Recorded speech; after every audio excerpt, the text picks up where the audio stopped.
أعوذ بالله من الشيطان الرجيم. بسم الله الرحمن الرحيم. الحمد لله الذي أنزل على عبده الكتاب ولم يجعل له عوجا قيما لينذر بأسا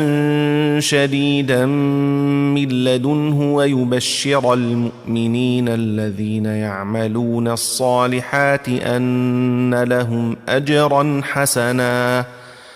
ماكثين فيه أبدا وينذر الذين قالوا اتخذ الله ولدا ما لهم به من علم ولا لآبائهم كبرت كلمة تخرج من أفواههم إن يقولون إلا كذبا فلعلك باخع نفسك على آثارهم إن لم يؤمنوا بهذا الحديث أسفا إنا جعلنا ما على الأرض زينة لها لنبلوهم أيهم أحسن عملا وإنا لجاعلون ما عليها صعيدا جرزا أم حسبت أن أصحاب الكهف والرقيم كانوا من آياتنا عجبا إذ أوى الفتية إلى الكهف فقالوا ربنا آتنا من لدنك رحمة وهيئ لنا من أمرنا رشدا فضربنا على آذانهم في الكهف سنين عددا ثم بعثناهم لنعلم أي الحزبين أحصى لما لبثوا أمدا نحن نقص عليك نبأهم بالحق إنهم فتية آمنوا بربهم وزدناهم هدى وربطنا على قلوبهم إذ قاموا فقالوا ربنا رب السماوات والأرض لن ندعو من دونه إلها لقد قلنا إذا شططا هؤلاء قومنا اتخذوا من دونه آلهة لولا يأتون عليهم بسلطان بين فمن أظلم ممن افترى على الله كذبا وإذ اعتزلتموهم وما يعبدون إلا الله فأووا إلى الكهف ينشر لكم ربكم من رحمته ويهيئ لكم من أمركم مرفقا وترى الشمس إذا طلعت تزور عن كهفهم ذات اليمين وإذا غربت تقرضهم ذات الشمال وهم في فجوة منه ذلك من آيات الله من يهد الله فهو المهتدي ومن يضلل فلن تجد له وليا مرشدا وتحسبهم أيقاظا وهم رقود ونقلبهم ذات اليمين وذات الشمال وكلبهم باسط ذراعيه بالوصيد لو اطلعت عليهم لوليت منهم فرارا ولملئت منهم رعبا وكذلك بعثناهم ليتساءلوا بينهم قال قائل منهم كم لبثتم قالوا لبثنا يوما أو بعض يوم قالوا ربكم أعلم بما لبثتم فبعثوا أحدكم بورقكم هذه إلى المدينة فلينظر أيها أزكى طعاما فليأتكم برزق منه وليتلطف ولا يشعرن بكم أحدا إنهم إن يظهروا عليكم يرجموكم أو يعيدوكم في ملتهم ولن تفلحوا إذن أبدا وكذلك أعثرنا عليهم ليعلموا أن وعد الله حق وأن الساعة لا ريب فيها إذ يتنازعون بينهم أمرهم فقالوا ابنوا عليهم بنيانا ربهم أعلم بهم قال الذين غلبوا على أمرهم لنتخذن عليهم مسجدا سيقولون ثلاثة رابعهم كلبهم ويقولون خمسة سادسهم كلبهم رجما بالغيب ويقولون سبعة وثامنهم كلبهم قل ربي أعلم بعدتهم ما يعلمهم إلا قليل فلا تمار فيهم إلا مراء ظاهرا ولا تستفت فيهم منهم أحدا ولا تقولن لشيء إني فاعل ذلك غدا إلا أن يشاء الله واذكر ربك إذا نسيت وقل عسى أن يهديني ربي لأقرب من هذا رشدا ولبثوا في كهفهم 300 سنين وازدادوا 9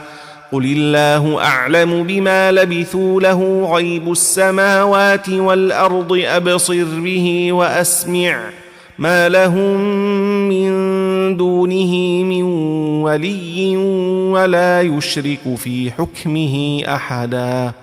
واتل ما أوحي إليك من كتاب ربك لا مبدل لكلماته ولن تجد من دونه ملتحدا واصبر نفسك مع الذين يدعون ربهم بالغداة والعشي يريدون وجهه ولا تعد عيناك عنهم تريد زينة الحياة الدنيا ولا تطع من أغفلنا قلبه عن ذكرنا واتبع هواه وكان أمره فرطا وقل الحق من ربكم فمن شاء فليؤمن ومن شاء فليكفر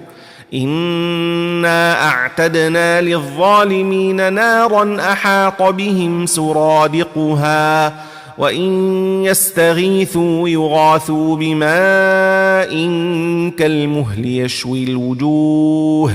بئس الشراب وساءت مرتفقا إن الذين آمنوا وعملوا الصالحات إنا لا نضيع أجر من أحسن عملا أولئك لهم جنات عدن تجري من تحتهم الأنهار يحلون فيها من أساور من ذهب ويلبسون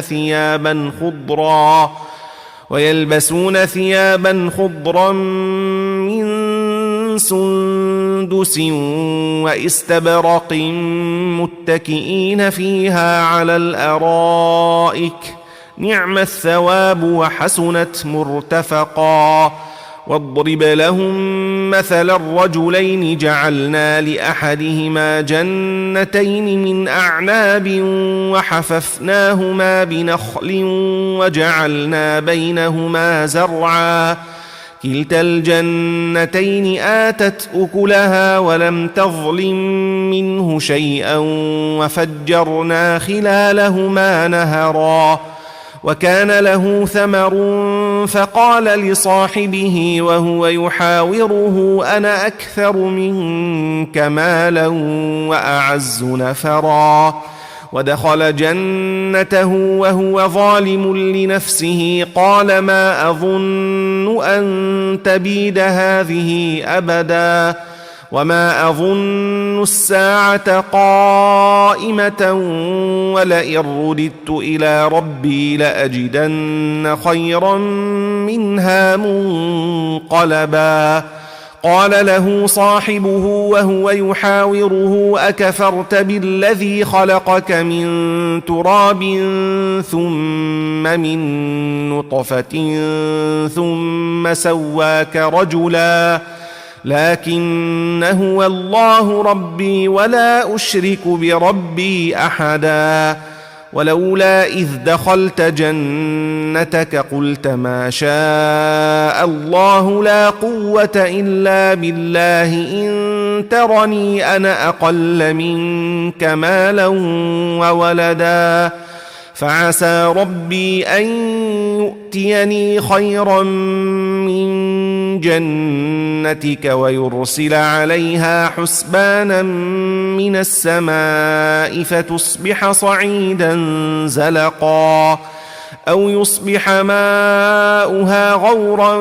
فلن تستطيع له طلبا وأحيط بثمره فأصبح يقلب كفيه على ما أنفق فيها وهي خاوية على عروشها ويقول يا ليتني لم أشرك بربي أحدا ولم تكن له فئة ينصرونه من دون الله وما كان منتصرا هنالك الولاية لله الحق هو خير ثوابا وخير عقبا واضرب لهم مثل الحياة الدنيا كماء إن أنزلناه من السماء فاختلط به نبات الأرض فأصبح هشيما تذروه الرياح وكان الله على كل شيء مقتدرا المال والبنون زينة الحياة الدنيا والباقيات الصالحات خير عند ربك ثوابا وخير أملا ويوم نسير الجبال وترى الأرض بارزة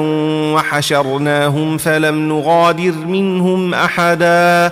وعرضوا على ربك صفا لقد جئتمونا كما خلقناكم أول مرة بل زعمتم أن لن نجعل لكم موعدا ووضع الكتاب فترى المجرمين مشفقين مما فيه ويقولون يا ويلتنا ما لهذا الكتاب لا يغادر صغيرة ولا كبيرة إلا أحصاها ووجدوا ما عملوا حاضرا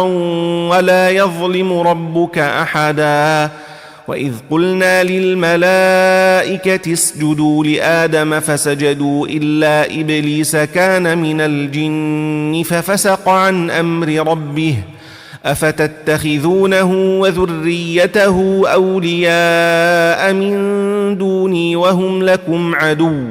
بئس للظالمين بدلا ما أشهدتهم خلق السماوات والأرض ولا خلق أنفسهم وما كنت متخذ المضلين عضدا ويوم يقول نادوا شركائي الذين زعمتم فدعوهم فلم يستجيبوا لهم وجعلنا بينهم موبقا ورأى المجرمون النار فظنوا أنهم مواقعوها ولم يجدوا عنها مصرفا ولقد صرفنا في هذا القرآن للناس من كل مثل وكان الإنسان أكثر شيء جدلا وما منع الناس أن يؤمنوا إذ جاءهم الهدى ويستغفروا ربهم إلا أن تأتيهم سنة الأولين أو يأتيهم العذاب قبلا وما نرسل المرسلين إلا مبشرين ومنذرين ويجادل الذين كفروا بالباطل ليدحضوا به الحق واتخذوا آياتي وما أنذروا هزؤا ومن أظلم ممن ذكر بآيات ربه فأعرض عنها ونسي ما قدمت يداه إنا جعلنا على قلوبهم أكنة أن يفقهوه وفي آذانهم وقرا وإن تدعهم إلى الهدى فلن يهتدوا إذن أبدا وربك الغفور ذو الرحمة لو يؤاخذهم بما كسبوا لعجل لهم العذاب بل لهم موعد لن يجدوا من دونه موئلا وتلك القرى أهلكناهم لما ظلموا وجعلنا لمهلكهم موعدا وإذ قال موسى لفتاه لا أبرح حتى أبلغ مجمع البحرين أو أمضي حقبا فلما بلغا مجمع بينهما نسيا حوتهما فاتخذ سبيله في البحر سربا فلما جاوزا قال لفتاه آتنا غداءنا لقد لقينا من سفرنا هذا نصبا قال أرأيت إذ أوينا إلى الصخرة فإني نسيت الحوت وما أنسانيه إلا الشيطان أن أذكره واتخذ سبيله في البحر عجبا قال ذلك ما كنا نبغي فارتدا على آثارهما قصصا فوجدا عبدا من عبادنا آتيناه رحمة من عندنا وعلمناه من لدنا علما قال له موسى هل أتبعك على أن تعلمني مما علمت رشدا قال إنك لن تستطيع معي صبرا وكيف تصبر على ما لم تحط به خبرا قال ستجدني إن شاء الله صابرا ولا أعصي لك أمرا قال فإن اتبعتني فلا تسألني عن شيء حتى أحدث لك منه ذكرا فانطلقا حتى إذا ركبا في السفينة خرقها قال أخرقتها لتغرق أهلها لقد جئت شيئا إمرا قال ألم أقل إنك لن تستطيع معي صبرا قال لا تؤاخذني بما نسيت ولا ترهقني من أمري عسرا فانطلقا حتى إذا لقيا غلاما فقتله قال أقتلت نفسا زكية بغير نفس لقد جئت شيئا نكرا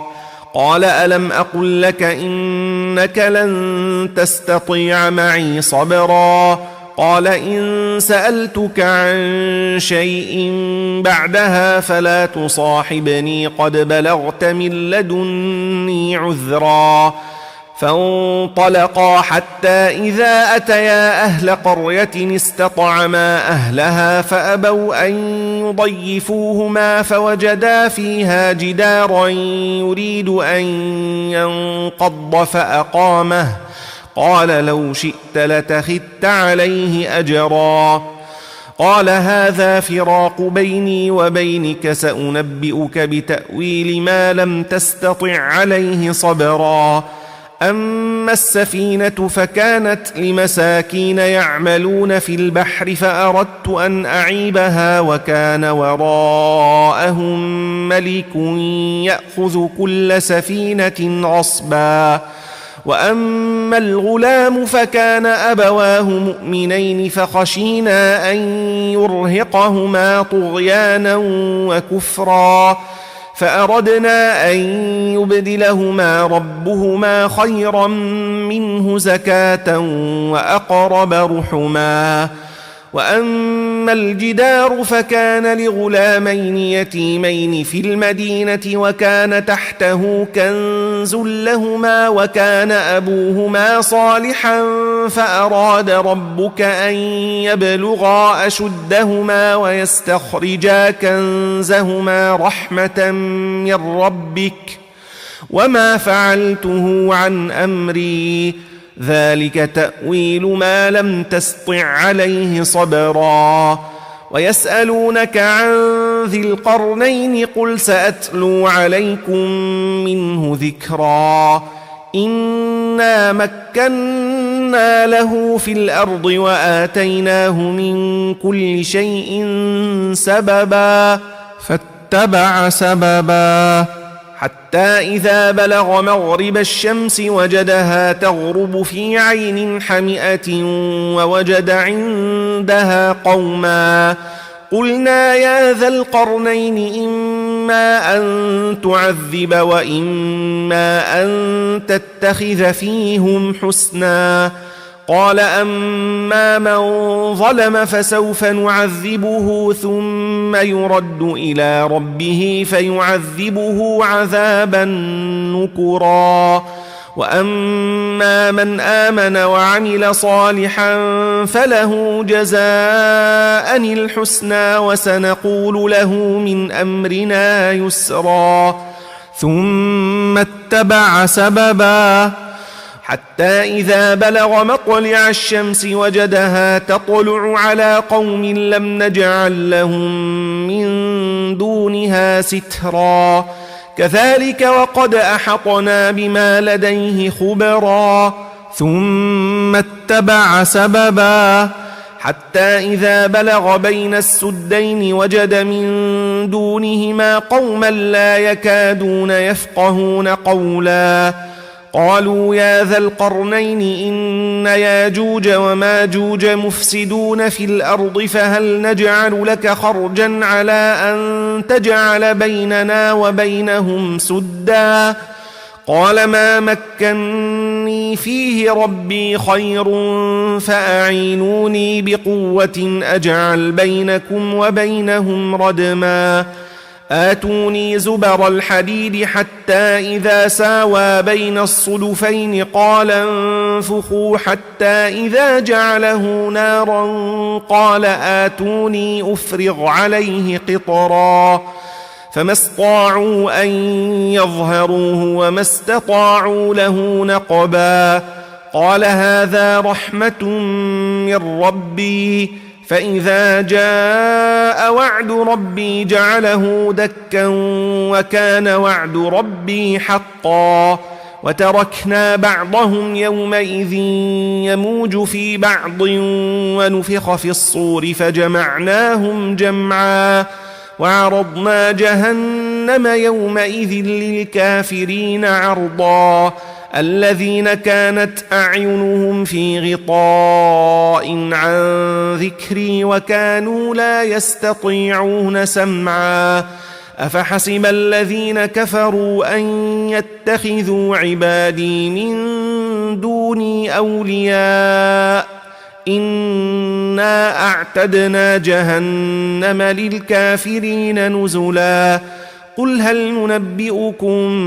بالأخسرين أعمالا الذين ضل سعيهم في الحياة الدنيا وهم يحسبون أنهم يحسنون صنعا